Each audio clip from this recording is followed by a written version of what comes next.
Friends नमस्कार, कैसे हैं आप। अब मैं यहाँ पे अपना स्क्रीन जो है शेयर कर रहा हूँ आप लोगों के साथ में।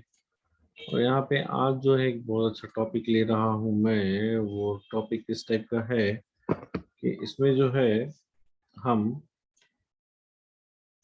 मैं आपको दिखाना चाहूँगा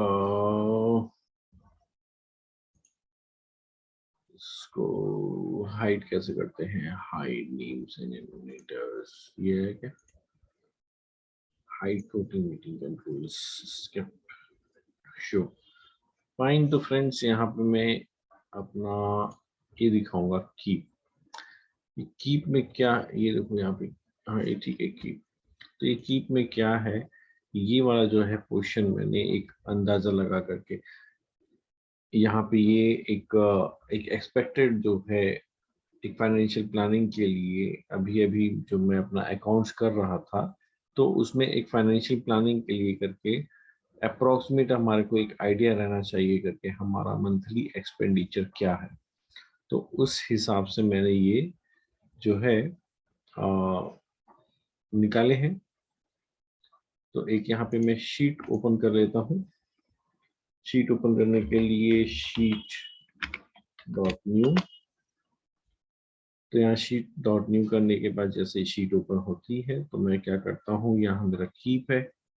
ये कीप मेरे को जैसे ही एक आइडिया आया था और मेरे को सब उसी समय तैयारी करनी थी, तो मैंने ये उसी समय जो है ले करके उसको काम चालू कर लिया था। Okay fine. तो ये जो है यहाँ पे टोटल अप्रॉक्स निकाल लेते हैं इस टाइप के। तो ये जो है कंट्रोल ए कर लेते हैं, इसको कंट्रोल सी कर लेते हैं और यहाँ पे कंट्रोल वी करके इसको पेस्ट कर देते हैं। तो अप्रॉक्स एक आइडिया हो गया अपने को। शॉर्टकट बहुत बार बार टाइप करने की जरूरत नहीं पड़ेगी। ये मैंने एक अंदाजा लगा करके कौन कौन से खर्चे मेरे आने वाले हैं इन फ्यूचर, नियर फ्यूचर में, तो वो चीज़ मैंने इसमें डाल दी थी। तो जैसे ये एक मैं फ्रिज लेने का प्रोग्राम है अभी, तो लगभग 65,000 रुपये के आसपास की फ्रिज आएगी और दो एक एसी लगाने के हैं तो उसका लगभग खर्चा आ जाएगा 60,000 रुपये। बच्चों की क्लासेस वगैरह जो है मंथली एक्सपेंडिचर वो भी 4,000 रुपये लगभग खर्चे बैठते हैं। ये डिवाइड मैंने इसलिए किया है कि ये जो रिकरिंग एक्सपेंसेस नहीं है, ये 2-3 साल में, ये 2-3-4-5 साल में ये एक बार ये खर्चे लगते हैं। तो इसको मैं मंथली डिवाइड कर लूंगा। मान लो कोई हम ईएमआई में कर लेंगे या कुछ कर लेंगे तो उससे उसको मंथ में डिवाइड कर लूंगा। ठीक है, इसलिए इसको मैंने सेपरेट लिखा हुआ है। और ये मंथली जो रिकरिंग एक्सपेंसेस हैं तो उसको यहाँ पे रखा हुआ है। लगभग मैंने 1.5 लाख रुपए, एक बच्चे, दो बच्चे हैं मेरे तो लगभग 1 लाख रुपए और दूसरे खर्चे हो जाते हैं स्कूल के। तो वो हिसाब से मिलाकर 1.5 लाख रुपए एक बच्चे की फीस मान, ओवरऑल उसको 1.5 लाख रुपए मैंने मान के चले हुए हैं।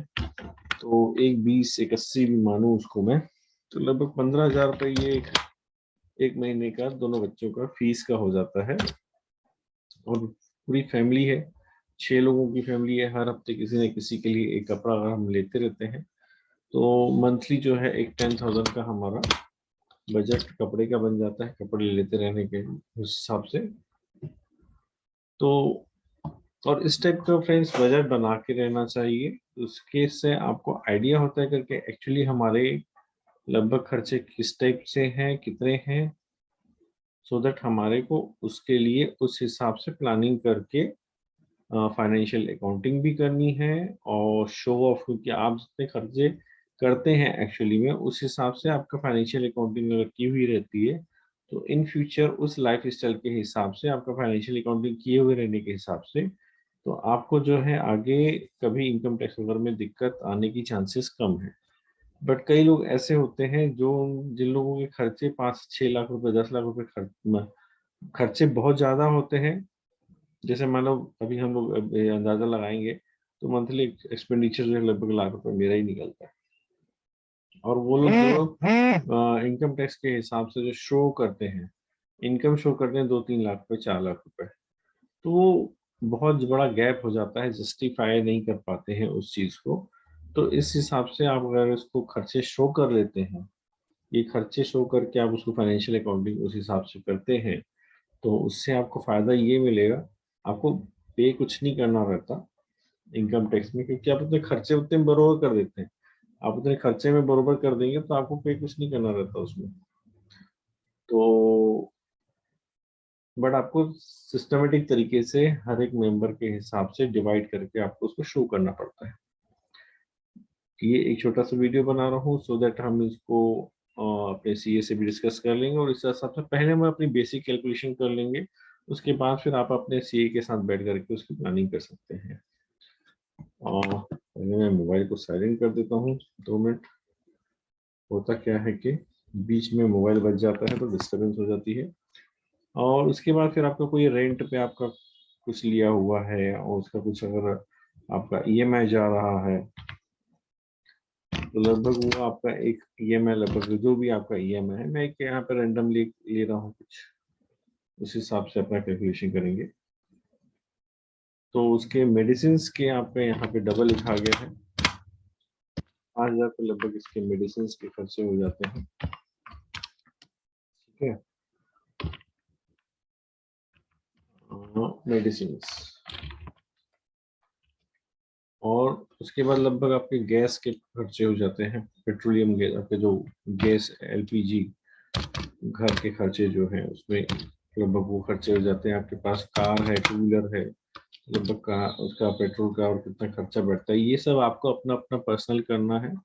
आपको मैं हेड्स लगभग एक अंदाजा दे दिया हूँ, बाकी आपके और दूसरे कौन से खर्चे हैं, शाम वाले, रात वाले, सुबह वाले, रात वाले। खैर सुबह वाली जिनको आदतें हैं तो उनको तो खर्चे लगते नहीं है, बाकी रात के खर्चे हैं तो भी आप इनको ऐड कर सकते हैं। अगर आपको और दूसरे घूमने घामने पार्टियां करने का इसका शौक है तो आप कोशिश कर सकते हैं इसमें ऐड। गाड़ियां मेंटेन करने के लिए लगभग आपका जो है 1,000 के लगभग जरूरत है। आजकल ब्रॉडबैंड का कनेक्शन जरूरी हो गया है, तो ये है, ये मैं आपका होम के लिए कर रहा हूँ।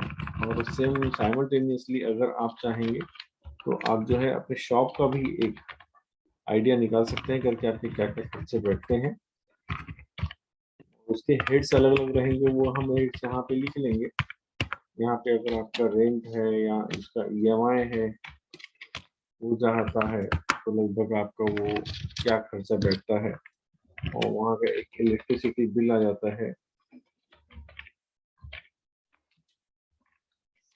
वो आपका क्या बैठ जाता है, और आपका वहाँ पे ब्रॉडबैंड का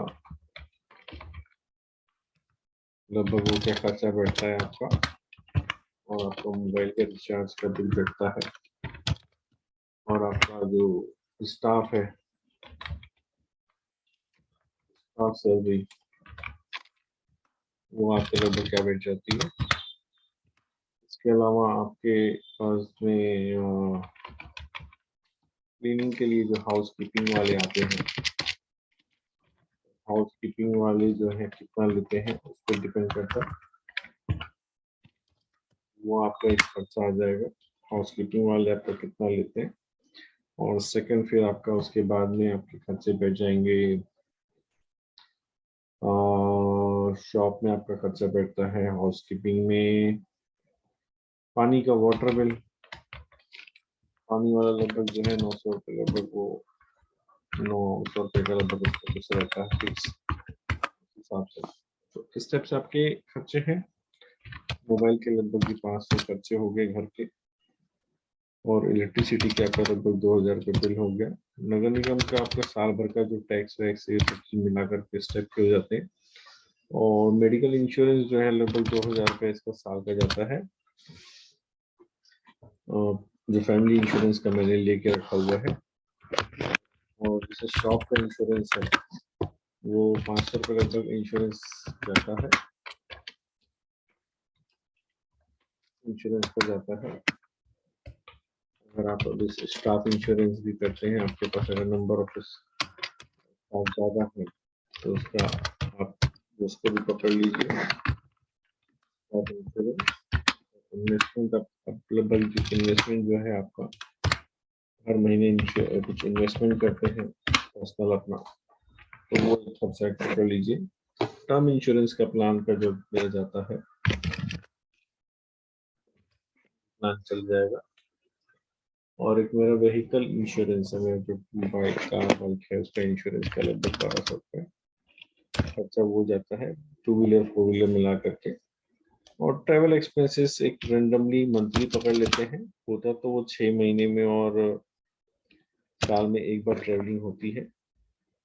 और घर के सामान्य फूड खर्चे ये हो जाते हैं। और 2 व्हीलर, एक 2 2 व्हीलर अपने को नई लेने की है, न्यू लेनी है कि तो लगभग उसका 10,000, दो न्यू, आजकल लाख रुपए की तो एक 2 व्हीलर हो गई है। लगभग उसका ईएमआई जैसे 2 साल तक के भी जाता है, तो एक 10,000 रुपये 2 2 व्हीलर के खर्चे पकड़ लिए। अब यहाँ पे जो है तो सम कर लेते हैं, तो ये आपका टोटल एक्सपेंसेस लगभग आपको ये निकल जाता है।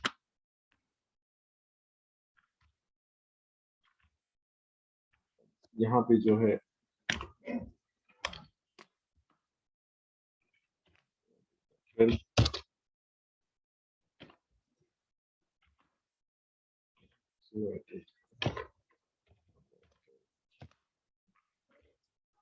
स्टेप से अपना जो है खर्चा लगभग निकल जाता है, लगभग अंदाजा निकल जाता है कि कितना लगभग आपका खर्चा बैठना।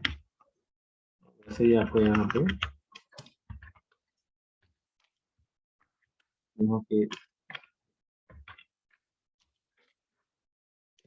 सब निकालेंगे।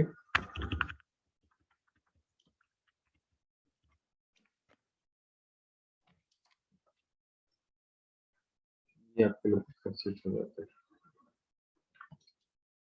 ऐसा आपका अंदाजा लग जाता है करके किस स्टेप के आपके क्या खर्चे बैठे हैं।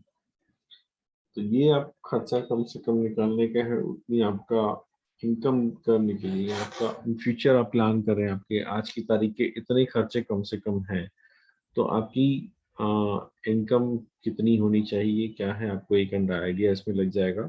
शॉप के खर्चे और घर के खर्चे मिला करके, और प्लस आपको ये भी एक इसमें अंदाजा हो जाएगा कि हमारे को इन फ्यूचर हमारा इन्वेस्टमेंट कैसा होना चाहिए, हमारे को इन फ्यूचर आगे के लिए कितनी बचत करनी है। तो कभी आपको इस टाइप की कैलकुलेशन की, इन्वेस्टमेंट के लिए या इंश्योरेंस के लिए कितने का इंश्योरेंस हमारा होना चाहिए, तो इस टाइप से अगर आपको कभी कुछ फाइनेंशियल प्लानिंग करनी हो तो आप मेरे को याद कर सकते हैं। Thank you.